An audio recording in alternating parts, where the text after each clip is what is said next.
क्या देश की आर्थिक मामलों में कार्रवाई करने वाली ईडी यानी एनफोर्समेंट डायरेक्टरेट सरकार के लिए राजनीतिक प्रतिद्वंदियों को ठिकाने लगाने का हथियार बन गई है? ये सवाल इसलिए उठा है कि बीते 10 वर्षों में ईडी ने जितने केस दर्ज किए हैं उनमें दोष साबित करने की दर महज 1% ही रही है। और ये कोई कही सुनी बातें नहीं हैं, बल्कि वित्तीय राज्य मंत्री पंकज चौधरी ने इसकी जानकारी खुद राज्यसभा में दी है, जिसके आंकड़े वाकई चौंकाने वाले हैं। राज्यसभा में बताया गया कि सांसदों, विधायकों समेत नेताओं पर ईडी के दर्ज किए गए मामलों में दोष साबित होने की दर बेहद कम है। पिछले 10 साल में ईडी ने 193 नेताओं पर केस दर्ज किए, जिनमें केवल 2 साबित हो सके।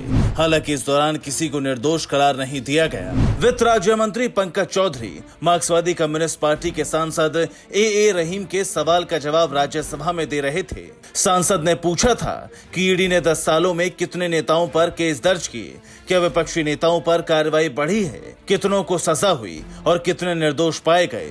जिन 2 मामलों में आरोप साबित हुए उनमें एक 2016-17 में और दूसरा 2019-20 में पूरा हुआ। अब सवाल ये कि जिस रफ्तार से प्रवर्तन निदेशालय नेताओं के खिलाफ केस दर्ज करता है, उनमें दोष साबित करने की वैसी ही रफ्तार क्यों नहीं होती?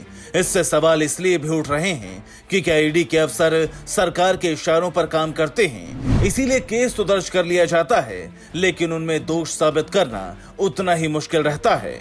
ऐसा भी देखा गया कि लोकसभा चुनाव के आसपास ज्यादा केस दर्ज हुए, तो क्या चुनाव में फायदा लेने और विरोधियों को दबाने के लिए ऐसा किया जाता है? Bureau report, P24 news.